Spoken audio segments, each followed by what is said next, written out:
श्रीदेवी ने वैसे तो दक्षिण भारत की फिल्मों में जब वह 4 वर्ष की छोटी सी अवस्था की थी तभी से काम करना प्रारंभ कर दिया था, और 13 वर्ष की उम्र में तो उसने साउथ के सुपरस्टार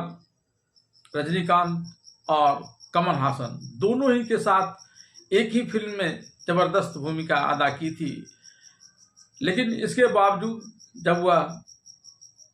बॉलीवुड में हिंदी फिल्मों में काम करने के लिए आई थी तो प्रसिद्धि पाने के पूर्व उसे कई फिल्मों के माध्यम से अपनी एक कड़ी परीक्षा देनी पड़ी थी। उसकी इस फिल्मों के माध्यम से परीक्षा देने के क्रम में उसे सफलता दिलाने में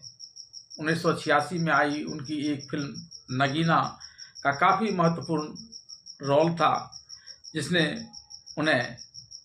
बॉलीवुड में न सिर्फ जमने में मदद किया बल्कि उनकी प्रसिद्धि सुपर एक्ट्रेस के रूप में भी जाने जाने लगी। इस फिल्म की शुरुआत वैसे तो रजनी, जिसकी भूमिका श्रीदेवी ने निभाई है, वह अपने प्रेमी जोड़ा जो नाग के रूप में रहता है और उसके आधार पर जो इस फिल्म की कहानी लिखी गई वह भारत की धार्मिक मान्यताओं को कल्पनात्मक पुट देते हुए लिखी गई थी। और इसमें रजनी यानी श्रीदेवी ने एक नागिन की भूमिका निभाई थी। वह अपने प्रेमी नाग के साथ अटखेलियाँ कर रही थी, क्योंकि वह नाग और नागिन की जोड़ी काफ़ी पुरानी थी और ऐसा माना जा रहा था कि नाग के सिर पर एक मणि भी थी। और जब ये दोनों मानव वेश में मणि को एक बॉबी में छिपाकर कहीं प्रेमालाप कर रहे थे, तभी भैरव, जिसकी भूमिका अमरीश पुरी ने निभाई थी, वह उन मणियों को ले आता और इस क्रम में उस जब नाग की वापसी होती है तो वह उस नाग को मार भी देता है और फिर उसके इस मणि को राजीव, जिसकी भूमिका ऋषि कपूर ने निभाई है, उसके हाथों बेच देता है। नागिन यानी श्रीदेवी इस मणि को प्राप्त करने के लिए कई प्रकार के तिकड़म लगाती है और उसमें एक तिकड़म यह भी है कि वह मानवी का रूप धारण कर राजीव के साथ ब्याह कर अपने सारे बदला ले ले। और इसी क्रम में उसने यह काम किया। इस फिल्म में श्रीदेवी को नगीना यानी नागिन के रूप में आने के लिए आँखों में कुछ विशेष प्रकार के रसायन डालने होते थे, जिससे उनकी आँखें काफ़ी लाल लाल हो जाया करती थी और गुस्सा प्रदर्शन के लिए यहाँ तक कहा जा रहा था कि इस प्रकार से जब उनकी आँखें क्षतिग्रस्त होने लगी तो उन्हें ऐसा करने से रोकने का प्रयास किया गया। लेकिन कला के प्रति और अपनी प्रसिद्धि के प्रति वे इतनी ज़्यादा समर्पित थी कि उन्होंने कहा कि भले ही आँख खराब हो जाए लेकिन वे इस रोल में जान देने वाले इस सीन को जरूर करेंगी, और बाद में भी उन्होंने ऐसा ही किया। आइए जानते हैं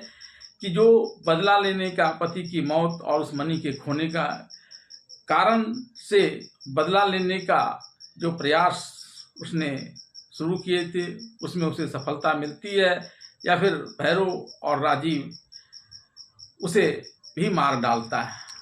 अपने पति नाग की भैरव के द्वारा हत्या कर दिए जाने और उसके मणि को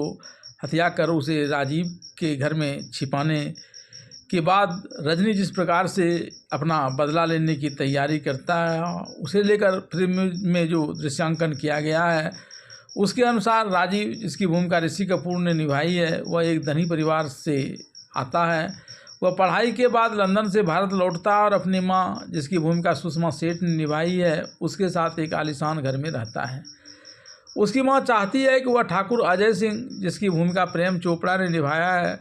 उसकी इकलौती बेटी विजया सिंह, जिसकी भूमिका कोमल महुआकर ने निभाई है और वह एक खूबसूरत युवती है, उससे शादी कर ले। लेकिन राजीव रजनी, जिसकी भूमिका श्रीदेवी ने निभाई है, उससे प्यार करता है,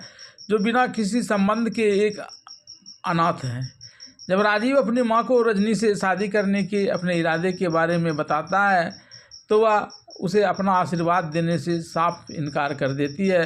लेकिन रजनी के साथ एक अनुकूल मुलाकात के बाद वह राजीव की शादी रजनी से करने की बात मान जाती है। शादी की व्यवस्था की जाती है और वे अपने विवाह का आनंद उठाए होते हैं, और यह आनंद वे तब तक उठाते रहे हैं जब तक कि भैरवनाथ का उस घर में आगमन नहीं हो जाता है, जो सांपों को नियंत्रण करने में सक्षम है और एक साधु और तांत्रिक है, और वह सांपों के मणियों को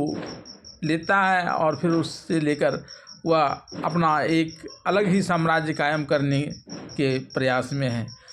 वह राजीव की माँ को बताता है कि रजनी वास्तव में एक इच्छाधारी नागिन है, वह एक महिला नहीं है, और इस क्रम में वह उसको लेकर के प्रमाण भी दे देता है। इसके बाद अंदर ही अंदर बिना राजीव को बताए हुए उसकी माँ भैरव के साथ मिलकर रजनी को उस घर से निकालने के लिए पूजा पाठ कराता है भैरव, और उसके शिष्य उस घर में आते हैं और उसमें सपेरे की बांसुरी की धुन पर रजनी को मजबूर किया जाता है कि वह खुद को सांप का रूप दे दे। हालांकि जब राजीव घर में आता है तो रजनी भाग जाती है, लेकिन भैरव उसे पकड़ लेता है, और इसके बाद वह अपने उस साजिश का खुलासा रजनी करती है कि मणि के साथ दुनिया को नियंत्रित करने के लिए यह छल साधु के द्वारा किया जा रहा है, और उस पवित्र रत्न को केवल रजनी ही जानती है कि उसे कहाँ छिपाया गया है। यद्यपि उसकी इच्छा राजीव को मार देने की है और यहाँ से उस मणि को लेकर चंपत हो जाने की है, लेकिन जिस प्रकार से राजीव ने उसे प्यार दिया है उसे देखकर उसका मन बदल गया है और वह वैसा करना नहीं चाहती है। इस क्रम में राजीव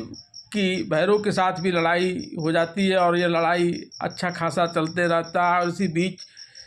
भैरव को 2 सांप काट लेता है, जिससे उसकी मौत हो जाती है, और फिर राजीव और रजनी हमेशा खुशी खुशी उस महल में रहते हैं।